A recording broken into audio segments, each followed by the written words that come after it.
Lévitique chapitre 23.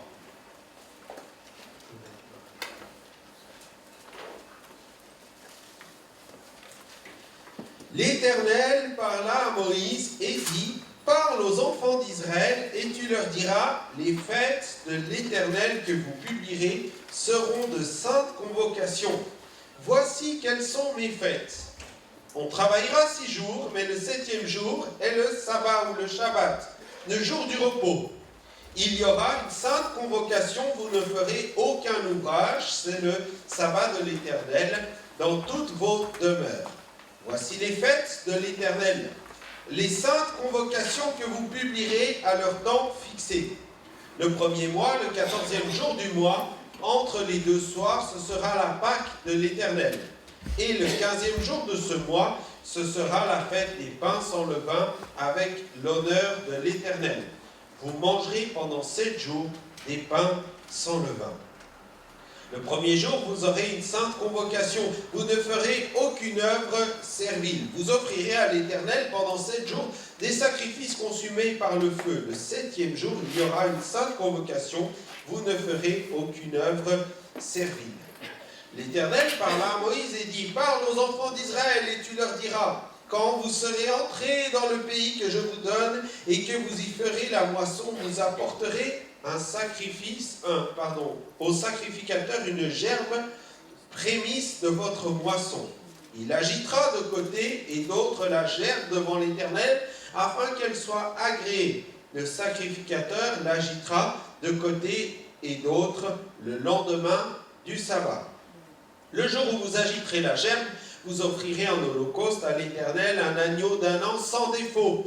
Vous y joindrez une offrande de 2 dixièmes de fleur de farine, pétrie à l'huile comme offrande consumée par le feu, d'une agréable odeur à l'Éternel, et vous ferez une libation d'un quart de hin de vin. Vous ne mangerez ni pain, ni épirôti, ou broyé, jusqu'au jour même où vous apporterez l'offrande à votre Dieu. C'est une loi perpétuelle pour vos descendants dans tous les lieux où vous habiterez. Depuis le lendemain du sabbat, du jour où vous avez apporté la gerbe pour être agitée de côté et d'autre, vous compterez 7 semaines entières. Vous compterez 50 jours jusqu'au lendemain du 7e sabbat, et vous ferez à l'Éternel une offrande nouvelle. Vous apporterez de vos demeures 2 pains pour qu'ils soient agités de côté et d'autre.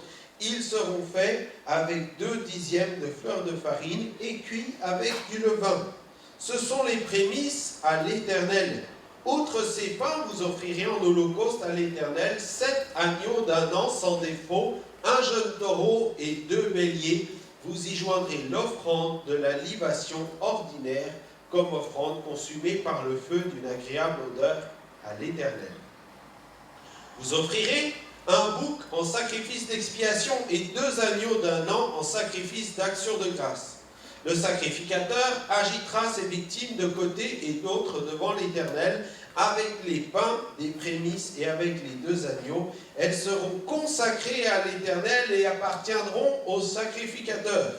Ce jour même, vous publierez la fête et vous aurez une sainte convocation.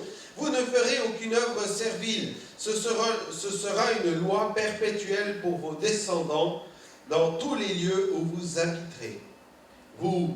Quand vous ferez la moisson dans votre pays, tu laisseras un coin de ton champ sans le moissonner et tu ne ramasseras pas ce qui reste à glaner. Tu abandonneras cela aux pauvres et à l'étranger. Je suis l'Éternel, votre Dieu. L'Éternel parla à Moïse et dit, « Parle aux enfants d'Israël et dis, le 7e mois, le 1er jour du mois, vous aurez un jour de repos publié au son des trompettes et une sainte convocation. Vous ne ferez aucune œuvre servile et vous offrirez à l'Éternel des sacrifices consumés par le feu. » L'Éternel parla à Moïse et dit, « Le 10e jour de ce 7e mois, ce sera le jour des expiations. Vous aurez une sainte convocation, vous humilierez vos âmes et vous offrirez à l'Éternel des sacrifices consumés par le feu. Vous ne ferez aucun ouvrage ce jour-là, car c'est le jour des expiations où doit être fait pour vous l'expiation devant l'Éternel votre Dieu. Toute personne qui ne s'humiliera pas ce jour-là sera retranchée de son peuple. Toute personne qui fera ce jour-là un ouvrage quelconque, je la détruirai du milieu de son peuple. Vous ne ferez aucun ouvrage, c'est une loi perpétuelle pour vos descendants dans tous les lieux où vous habiterez. Ce sera pour vous un sabbat, un jour de repos, et vous humilierez vos âmes dès le soir du 9e jour jusqu'au soir suivant. Vous célébrez votre sabbat. Verset 33.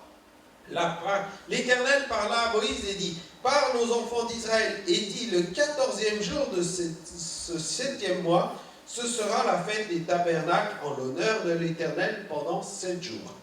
Le premier jour, il y aura une sainte convocation et vous ne ferez aucune œuvre servile. Pendant 7 jours, vous offrirez à l'Éternel des sacrifices consumés par le feu. Le 8e jour, vous aurez une sainte convocation et vous offrirez à l'Éternel des sacrifices consumés par le feu. Ce sera une assemblée solennelle, vous ne ferez aucune œuvre servile.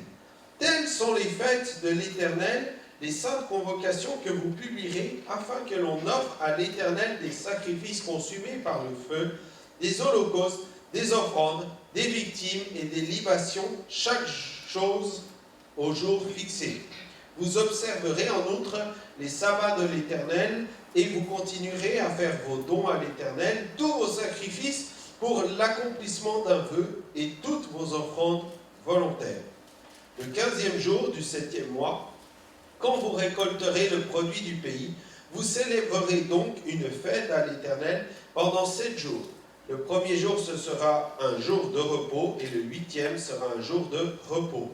Vous prendrez le premier jour des fruits des beaux arbres et des branches de palmiers, des rameaux d'arbres touffus et des saules de rivière, et vous vous réjouirez devant l'Éternel votre Dieu pendant 7 jours. Vous célébrerez chaque année ces fêtes à l'Éternel pendant 7 jours. C'est une loi perpétuelle pour vos descendants. Vous la célébrerez le 7e mois. Vous demeurez pendant 7 jours sous des tentes.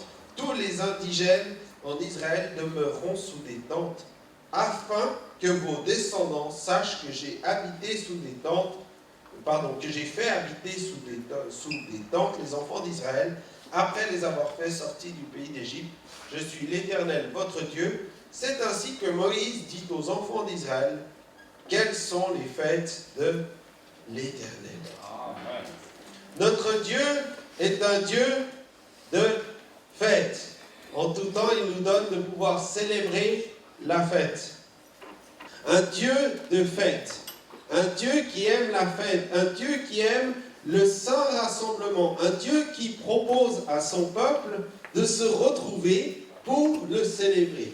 De se retrouver de manière hebdomadaire, de manière saisonnière, de manière annuelle. Et même, il y avait des années exceptionnelles, notamment tous les 50 ans, une année particulière.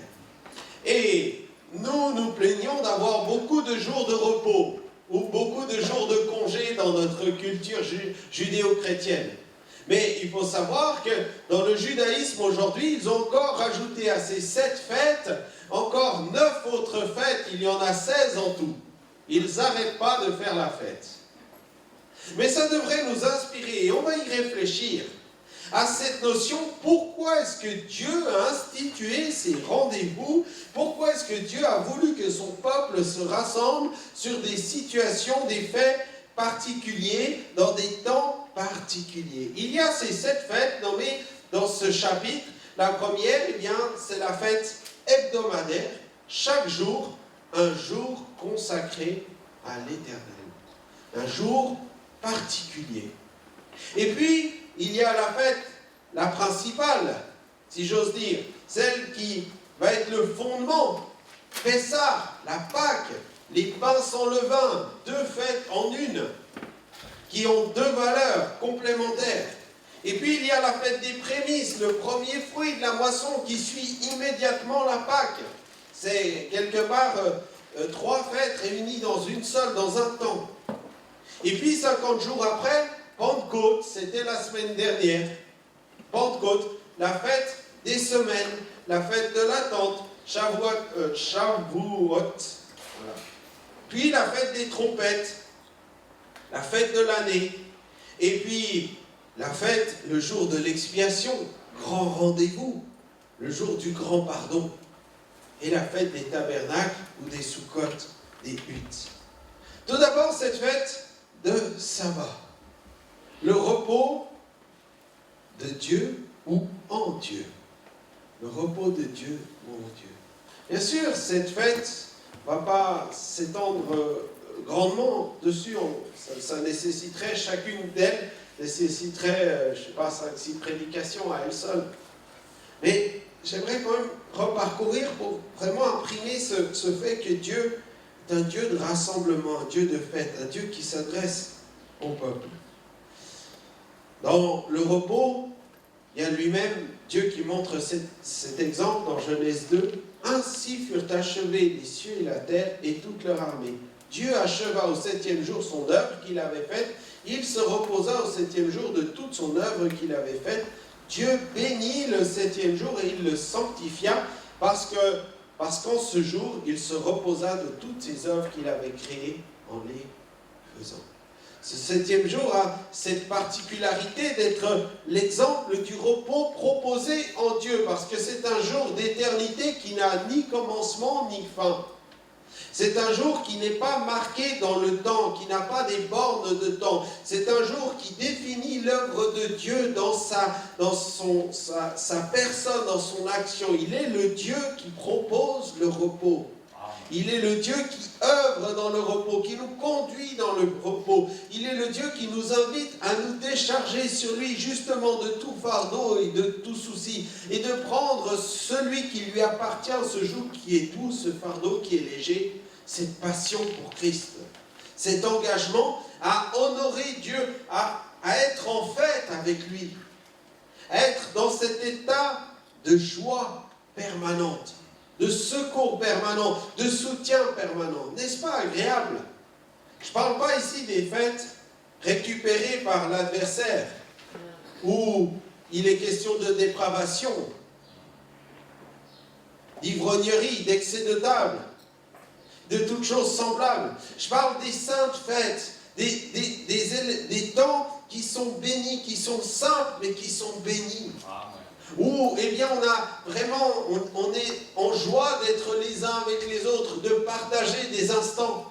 Il n'y a pas forcément des mets somptueux sur la table, mais rien que le fait d'être ensemble, eh bien, donne de la valeur à ce rassemblement, donne un sens à la manifestation de cet amour. Rien que d'être avec les gens que l'on aime, c'est déjà la fête. Ou ça devrait déjà être la fête. Et l'homme était en lien avec Dieu. Dieu venait dans son jardin tous les jours. Il était en lien dans cette fête. Mais le péché est venu casser la fête, casser la relation. Dieu a créé toutes choses et il a vu que l'homme qu'il avait créé, c'était bon. Il se réjouit de cela. Et il achève tout cela et il donne à l'homme, à sa création, du repos. Le repos. Le vrai repos. Toutefois, l'homme n'en a pas voulu. S'est éloigné de lui. Le repos de Dieu ou en Dieu. Jésus va dire, le sabbat a été fait pour l'homme et non l'homme pour le sabbat, de sorte que le Fils de l'homme est maître même du sabbat. Il veut dire par là que la loi est au service de l'homme et non pas l'homme au service de la loi. Et que Christ incarne complètement ce repos véritable. Parce que ça n'est pas uniquement en promulguant un jour dans notre semaine, un jour où on va souffler, que tout le reste du temps doit porter un fardeau. Non, Jésus, Dieu, dans sa loi, déjà avec son peuple, voulait que tout le peuple se réjouisse. Il a pourvu tous les jours aux besoins du peuple. Dans le désert, tous les jours, la manne tombait. Mais le jour spécial, le jour mis à part, la manne tombait au double la veille, pour qu'ils en aient pour le lendemain. C'était le miracle. En plus du pourvoiement de Dieu, il y avait un temps de mise à part. C'est tous les jours la fête avec le Seigneur, normalement, mais ça devrait l'être encore plus dans des rassemblements, dans des temps particulier. On terminera en réalisant pourquoi la fête. Quel est le sens de ces rassemblements? Un Dieu de fête. La loi, le repos au service de l'homme, ou l'homme au service du repos.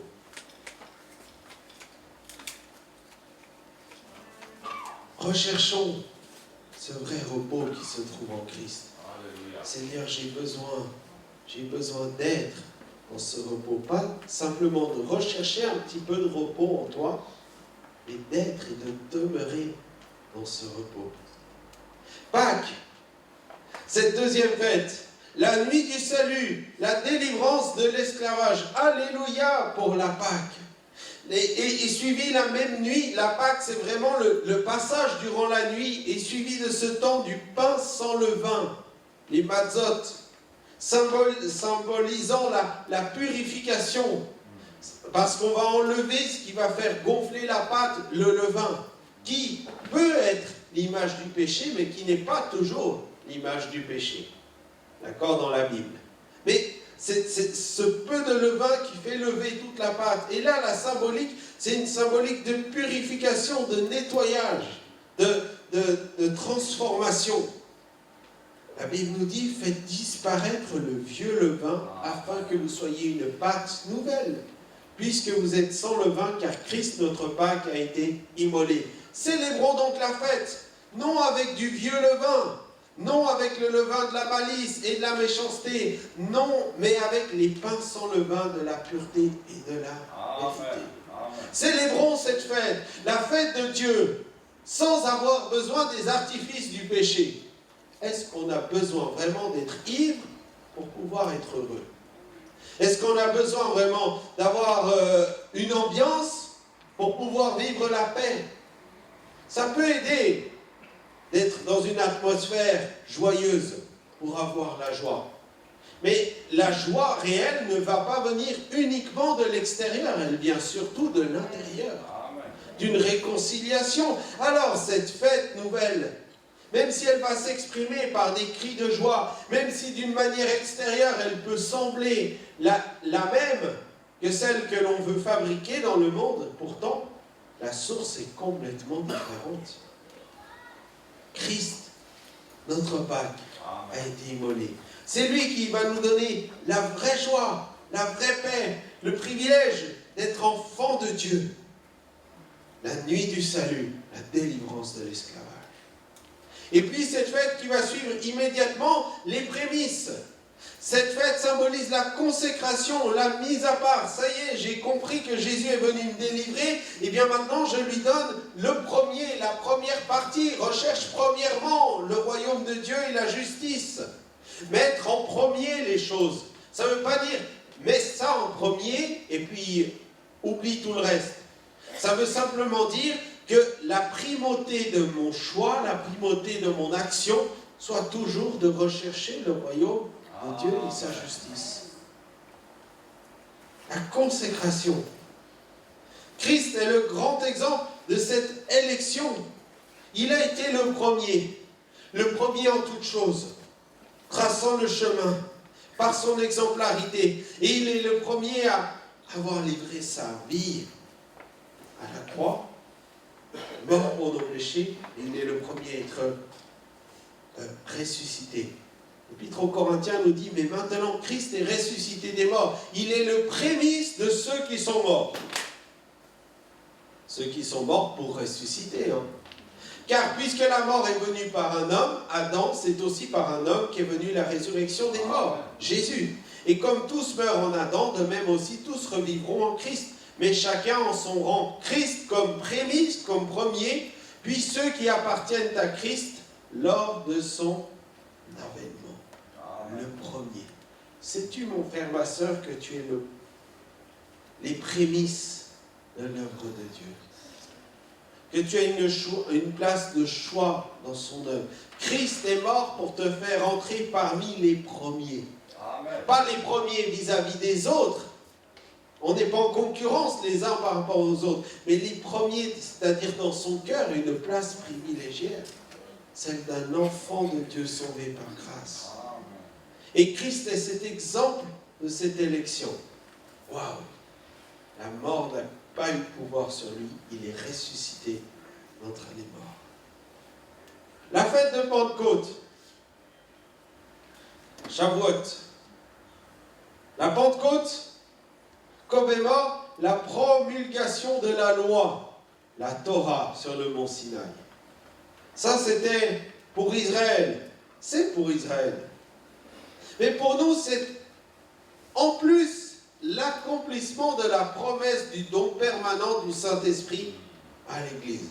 Cette loi, elle prend vie par l'Esprit. Elle prend son sens par l'Esprit. Elle est vivifiée par l'Esprit. La lettre tue, mais l'Esprit vivifie la lettre. Il rend cette lettre vivante en nous et il fait de nous des lettres vivantes également pour les autres. L'Esprit transforme les situations, transforme les choses. L'Esprit nous enseigne toutes choses. 1 Jean 16, quand le Consolateur sera venu, l'Esprit de vérité, il vous conduira dans toute la vérité. Il ne parlera pas lui-même, mais il dira tout ce qu'il a entendu et il vous annoncera les choses à venir. Il me glorifiera, parce qu'il prendra de ce qui est à moi, il vous l'annoncera. Tout ce que le Père a est à moi.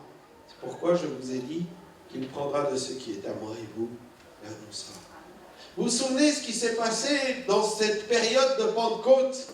Les Juifs venaient des 4 coins du monde à Jérusalem pour faire la fête, pour se rassembler, pour répondre à cette sainte convocation. Ils s'assemblaient là pour remercier Dieu pour la loi, pour remercier Dieu pour sa parole, pour remercier Dieu pour ses promesses. Ils étaient dans cette action de grâce, de remerciement, dans ces semaines de préparation. Et c'était l'apogée, cette rencontre. Et dans ces instants, eh bien, ces premiers chrétiens qui ne s'appelaient pas encore des chrétiens à l'époque, c'était juste des Juifs qui avaient reconnu Jésus, vont se rassembler entre eux également, comme ils l'auraient fait dans un autre contexte. Et puis ils vont s'attendre à recevoir cette promesse de l'Esprit que Jésus allait annoncer. Et il leur a dit d'attendre à Jérusalem la puissance. Et tout d'un coup, alors que c'était certainement une réunion pas extraordinaire dans la forme, pas inhabituelle dans la forme, mais tout d'un coup, il va se passer un phénomène inhabituel. Premier, le Saint-Esprit, par sa puissance, va se manifester. Des langues semblables à des langues de feu. Ils vont tous se mettre à parler en de nouvelles langues. Le miracle de la Pentecôte va commencer. La puissance du Saint-Esprit va être déversée. À partir de ce moment-là, ils vont être des témoins revêtus de cette puissance d'en haut. Mais c'est Dieu qui est venu donner un sens à cette fête. Rassemblés autour de la loi, pour la loi, et rassemblés par la distribution du Saint-Esprit qui fait vivre et entrer pleinement dans la loi. La prochaine fête qu'on a lue, c'est celle des trompettes. Rosh Hashanah. Cette fête est célébrée 10 jours avant Yom Kippour, en soufflant le chauffard, c'est la corne de bélier avec un trou là, qui fait comme un son de trompette, pour préparer le peuple à un grand rendez-vous, celui de Yom Kippour, le temps du grand pardon. Mais pour nous aussi, elle prépare un grand rendez-vous. Cette fête des trompettes, elle se manifeste par le témoignage. Elle se manifeste par le souffle, l'insufflation de Dieu qui nous pousse à parler de Dieu. Elle symbolise l'inspiration poussée à parler pour Dieu et à rappeler et à préparer le retour du Messie. L'évangélisation. Cette Église pleine du Saint-Esprit, après avoir vécu la Pâque avec Christ, après avoir vécu la conversion, après avoir préparé leur cœur à avoir donné et après avoir reçu le Saint-Esprit, cette puissance d'en haut, alors tout d'un coup elle se met à sortir, elle se met à parler. Et rien ne peut l'empêcher. Les autorités veulent bloquer Pierre dans sa prédication et il va poser cette question, à qui faut-il mieux plaire? À Dieu ou aux hommes? Dans ce contexte-là, cette parole tient, pas dans n'importe quel contexte. Mais Pierre est plein de zèle. Parce qu'il y a en lui cette trompette de l'évangile du salut qui résonne. Ce désir de préparer le retour du Messie, de préparer que le grand nombre soit prêt, de rappeler, mais Jésus revient bientôt. Vous l'avez vu partir, il va revenir. Préparez-vous à son retour. Et cette trompette continue de résonner aujourd'hui. Certains disent, ça fait trop longtemps qu'on l'entend. Elle perd son sens. Et je souhaite que tu ne fasses pas partie de ces gens-là. Et que tu puisses dire, oui Seigneur, je veux que cette trompette, elle sonne dans mon cœur. Pour que je me prépare au retour. Paul dit aux Corinthiens, mais tous nous serons changés en un instant, en un clin d'œil, à la dernière trompette. La trompette sonnera et les morts ressusciteront incorruptibles et nous serons changés. Amen. À la dernière trompette. N'attends pas la dernière trompette. Parce que quand tu entendras la dernière trompette, ça sera déjà trop tard. Le texte nous dit, en un instant, en un clin d'œil. En fait, littéralement, je crois que c'est en demi ou en quart de clin d'œil. C'est-à-dire que si tu te dis, je vais entendre la trompette, là je vais vite faire mes petites valises, préparer mes affaires et puis partir, mais non, ça sera trop tard. Avant même que tu aies compris que c'était la dernière trompette, elle sera passée. Donc il faut être prêt, entendre la trompette du salut aujourd'hui, pour dire Seigneur, me voici, je veux répondre. Et puis, Yom Kippour, l'expiation, le jour du grand pardon. C'est par Christ que cela est possible. Il était saint, mais il s'est fait malédiction pour nous. Il a pris nos péchés, est mort à la croix et défend notre cause devant Dieu. Il y a tout l'exemple là qu'on retrouve de ce qu'il fallait faire dans ce jour-là dans Lévitique 16. Tout le détail. Tout est accompli par Christ. Il s'est fait malédiction pour nous, comme cette malédiction que l'on proclamait sur ce mouton qu'on envoyait dans le désert. Il était saint, comme il fallait faire un sacrifice avant d'envoyer ce mouton pour le sacrificateur, pour qu'il soit déjà saint. Il a pris nos péchés comme il fallait payer de grands sacrifices ce jour-là. Il est mort à la croix. Oui, tout a été accompli. Cet agneau particulier que l'on sacrifiait et dont on allait présenter le sang sur le propitiatoire, le lieu de la rencontre avec Dieu. Et justement, Jésus présente son sang, il défend notre cause devant Dieu. Amen. Au propitiatoire. C'est l'expiation, le grand pardon. Le seul grand pardon qui puisse nous purifier entièrement. Amen. Nous laver entièrement. Hébreux 7 nous dit, il nous convenait en effet d'avoir un souverain sacrificateur comme lui, saint, innocent, sans tache, séparé des pécheurs et plus élevé que les cieux, qui n'a pas besoin, comme le souverain sacrificateur, d'offrir chaque jour des sacrifices, d'abord pour ses propres péchés, ensuite pour ceux du peuple. Car ceci, il l'a fait une fois pour toutes, en s'offrant lui-même. Amen. La dernière fête, c'est Lévitique 23, et c'est la fête des Soukotes. C'est la célébration de la demeure plus grande que Dieu nous donne par sa grâce. Il nous fait apprendre à dépendre de lui. C'est une célébration de la moisson, un festival d'action de grâce. Dans ce temps, Israël devait construire des petites tentes, des petites cabanes de branchage, pour leur signifier tout ce temps où ils sont passés dans le désert, et tout ce temps où ils ont dépendu de la grâce de Dieu dans le pourvoiement du pain quotidien, dans la situation au quotidien. Ils ont vu combien la main de Dieu était secourable. Et c'est cette compréhension-là, pendant 7 jours, ce rappel pendant 7 jours, va susciter chez eux tout un temps d'action de grâce et de reconnaissance. Waouh! Souviens-toi, mon frère, ma soeur, de tout ce que Jésus a fait dans ta vie. De quelle manière il a marqué ses jalons. Peut-être tu as marqué dans un petit cahier tout ce qu'il a fait. Peut-être c'est au début de ta Bible. Peut-être c'est dans ta mémoire. Peut-être tu l'as indiqué d'une autre manière. Mais quand tu as un coup de blues, un coup de difficulté, un coup de questionnement, retourne à cette convocation. conversion. Souviens-toi de toutes ces choses et tu verras combien l'action de grâce va monter dans ta vie et dans ton cœur. Quand tu passes dans un temps de difficultés matérielles, pratiques, souviens-toi non pas de ce qui te manque, mais de tout ce que tu as déjà. Et tu verras qu'au lieu du gémissement, c'est de l'action de grâce qui va commencer à entrer dans ta bouche. La puissance de la louange et de l'adoration qui transforme les situations, qui transforme notre perspective sur les situations. Il nous faut apprendre à dépendre de lui parce que tout est par grâce. C'est un festival d'action de grâce. Amen. Waouh! Festival d'action de grâce.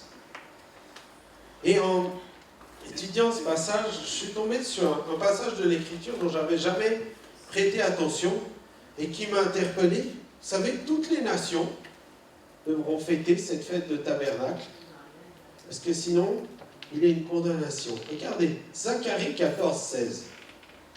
Tous ceux qui resteront dans toutes les nations venues contre Jérusalem monteront chaque année pour se prosterner devant le roi, l'Éternel des armées, pour célébrer la fête des tabernacles. S'il y a des familles de la terre qui ne montent pas à Jérusalem pour se prosterner devant le roi, l'Éternel des armées, la pluie ne tombera pas sur elle. Se prosterner, être dans l'action de grâce, dans la reconnaissance.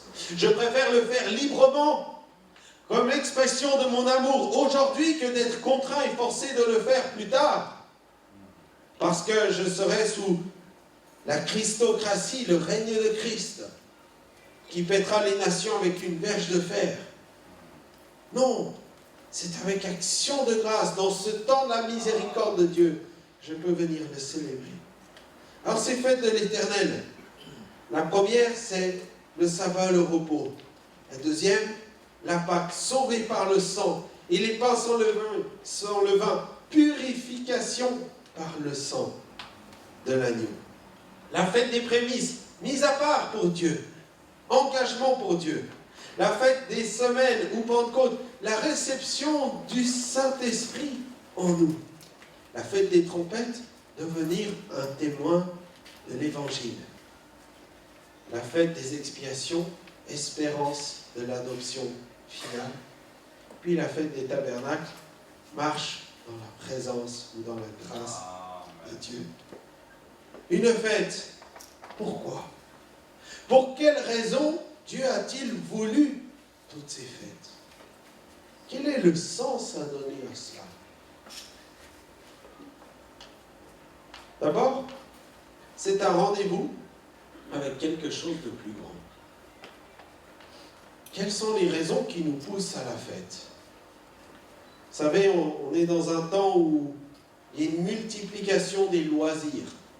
Les gens veulent toujours être dans la fête, en permanence. Avoir des pics d'hormones agréables, de dopamine ou d'autres hormones qui sont celles du lien social, et on est complètement drogué à cela. Un peu de sucre, hop, et ben la joie remonte, parce que ça donne un pic, justement, d'hormones qui vont être celles du bien-être. Donc on va au sucre tout le temps. On va aux dérives de tout ce qu'il y a. La drogue va justement agir dans notre corps aussi, soit pour fermer les récepteurs du mal-être, soit pour doper justement les récepteurs du bien-être. L'alcool va avoir ce même travail.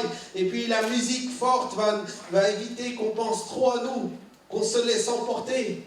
Et puis tout ce contexte-là va faire que, eh bien, quelque part, on quitte la présence équilibrée avec nous-mêmes pour entrer dans une espèce de monde imaginaire. Tous les profils addictifs, quels qu'ils soient, veulent nous faire sortir de cette réalité pour entrer dans une fausse réalité.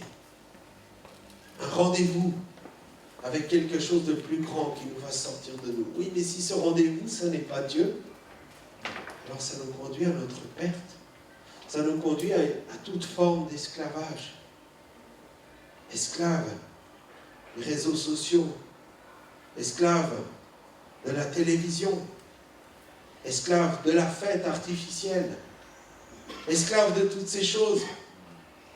Parce qu'on cherche quelque chose de plus grand, mais ce plus grand c'est Dieu. Et avec Dieu, il n'y a pas besoin de tous ces artifices. Parce qu'il nous donne d'être en fait avec nous-mêmes, en accord avec nous-mêmes et en accord avec lui. Dans un bien-être renouvelé. Il est le Dieu de la fête. La sainte convocation. Et il est toujours au rendez-vous. Croyez-vous que si c'est lui qui fixe ses rendez-vous, il n'honore pas ses rendez-vous? On l'a lu dans le passage de Lévitique, vous pourrez le relire. Combien de promesses sont associées à ce temps de fête? Un rendez-vous pour quelque chose de plus grand. C'est aussi l'occasion de fédérer, de faire société, d'entretenir une culture commune. La culture commune. Qu'est-ce qui me fédère? Qu'est-ce qui est mon sujet de fête, mon sujet de joie? On dit qu'il faut observer les 5 personnes qui sont les plus proches de nous pour réaliser à quoi on va ressembler dans les années qui vont suivre. Parce que c'est ces 5 personnes qui ont le plus d'influence sur nous. Alors, mon ami, si à côté de toi, il y a 5 fêtards dans le monde, dans le terme du monde, eh ben, tu risques de devenir fêtard, très certainement. Mais si à côté de toi, il y a 5 chrétiens bouillants, tu risques de devenir un chrétien bouillant. Amen. Amen. Fédérer, faire société, tout d'un coup, ça prend du sens. Et l'Église prend du sens ce matin, ensemble. On fédère notre action, on fédère notre louange, on fédère notre prière, on se fédère autour de la parole. Ces fêtes étaient également là pour fédérer le peuple d'Israël dans son identité. C'est ce qui faisait la force de cette culture et qui l'a fait toujours d'ailleurs. Il se retrouve au temps des fêtes. Nous étions à New York dernièrement avec Rebecca et c'était à la période de Pâques. Je ne vous raconte pas, l'aéroport il était plein de chapeaux noirs avec des familles nombreuses et des petites parce qu'ils allaient, ils revenaient, ils voyageaient pour venir faire Pâques avec la famille à New York. Ça fédère, ça soude autour d'une culture, de valeurs. C'est se souvenir pour savoir d'où on vient. Toutes ces fêtes comme des rencontres, pour qu'ils reviennent à la parole, pour qu'ils reviennent à la Pâque, pour qu'ils reviennent à ce temps d'errance dans le désert, pour qu'ils se souviennent de tout ce que Dieu a fait, des prémices que Dieu a données. Et puis, un temps pour recevoir, et un temps pour donner aux autres et pour recevoir des autres. C'est tellement important. Un temps pour ouvrir ses horizons et grandir dans l'amour. Waouh! Je côtoie des cultures, des personnes différentes qui vont exprimer leur foi différemment. Alors ça peut venir me percuter parce que je dis « Waouh, mais qu'est-ce qu'il fait? Qu'est-ce qui se passe ?» Et puis, peut-être je me dis aussi « Waouh, quelle liberté il a !» que je n'ai pas. Et Seigneur, donne-moi de grandir, d'ouvrir, pas n'importe quoi, n'importe comment, mais peut-être à l'autre dans sa manière d'exprimer sa foi authentique. Ça nous fait sortir de la routine, travail, famille, et se consacrer. Lorsque j'étais au Niger, le dimanche matin, il y avait une jante de voiture comme ça, suspendue à un arbre, et ding, ding, ding, ding, ding, ça tapait dès qu'on arrivait avec le 4x4 pour venir faire la réunion. Et il n'y avait personne dans la salle. Puis tout d'un coup, ça venait, on voyait dans tous les coins des silhouettes arriver comme ça. Et puis les gens étaient tellement heureux d'être là. Alors ça peut se comprendre, parce que, eh bien, toute la semaine, ils ne voient qu'une chose, c'est le travail, le travail, le travail, le travail. Et tout d'un coup, c'est comme une parenthèse dans leur temps pour aller à l'église. Et là, on peut chanter, là, on peut danser tout le reste de la semaine. On ne peut pas, on est pris dans les situations. Nous sommes dans une situation totalement inverse ici. Il y a tellement de sollicitations pour partir à droite, pour partir à gauche, pour se réjouir, pour se retrouver, ainsi, on est sollicité à droite, voilà, et on oublie d'aller à la rencontre de Dieu. On oublie de venir, on ne sait même plus pourquoi on vient. Et quelquefois, on se dit, ben, en fait, c'est mieux dehors. Parce que c'est mieux organisé, parce qu'il y a plus d'ambiance, parce qu'il y a plus de ci ou plus de cela. Oh, l'église, c'est quelquefois tristounet, quelquefois c'est des combats. Oui, quelquefois c'est merveilleux. Waouh, on est trop content. Puis quelquefois, oh là là, oh, c'est pénible. Hein. Oh, ce soir, oh, puis je suis fatigué. Hein. Oh, puis la routine. Mais non, mais sors de ta routine. Entre dans la fête de la présence de Dieu. Consacre-toi, mets-toi à part. Vous savez, cette triste histoire du gars qui a oublié que c'était le jour du sabbat et qui s'est dit, je vais ramasser un petit peu de bout de bois. Il est mort. Boum, Dieu l'a tué. Pour avoir ramassé 3 bouts de bois. Waouh, c'est sévère. Mais non, mais il était en train de retourner dans sa routine en oubliant Dieu qui avait donné un saint rendez-vous, une sainte rencontre. Et chaque fois que c'est l'occasion de se rassembler, je ne parle pas du dimanche qu'aurait remplacé le samedi, hein, ça c'est la tradition. Mais je parle de dire, Seigneur, sors-moi de ma petite routine pour me dire, Seigneur, je me consacre. Et que dans mes choix de fête, je puisse donner peut-être la priorité dans certains aspects aux fêtes qui viennent de l'Éternel. Sortir de l'isolement et se rassembler. Ça, c'est important aussi. Dieu ne veut pas qu'on soit seul et isolé. Il veut qu'on soit fort ensemble. Et puis, se réjouir et être fortifié. Se réjouir et être fortifié. On veut se réjouir de ce qui se passe les uns pour les autres. On veut se fortifier mutuellement. On veut s'encourager. Amen. Je propose, je vais continuer dans quelques instants, mais on prend juste un petit temps de prière. Prends ton voisin de droite, ton voisin de gauche, remercie le Seigneur pour sa présence. Bénis-le dans le nom de Jésus. Dis merci Seigneur pour ce voisin, cette voisine. Merci parce qu'on peut se rassembler ce matin pour te glorifier, te louer. Seigneur Jésus, je veux te remercier pour l'Église, Seigneur. Je veux te remercier parce que c'est un rassemblement des enfants de Dieu ce matin. Je veux te remercier, Seigneur, parce que tu nous donnes l'occasion de vivre dans ta grâce. De nous souvenir, Seigneur, de tous ces rendez-vous. De nous souvenir, Seigneur Jésus, de ce temps, Seigneur, placé devant toi. De nous souvenir, mon Dieu, de chaque instant qu'on peut te consacrer. Merci, Seigneur, pour mon frère. Merci, Seigneur, pour ma soeur. Il n'est pas parfait, Seigneur. Je ne suis pas parfait non plus à son côté. Mais, Seigneur Jésus, je veux te remercier parce que tu l'as placé à mes côtés pour qu'on puisse avancer ensemble. Avoir un rendez-vous avec quelque chose de plus grand, Jésus. Seigneur, non pas venir pour faire une fête artificielle, mais simplement, Seigneur, pour te donner notre action de grâce, notre reconnaissance. Béni sois-tu, Seigneur. Merci, mon Dieu.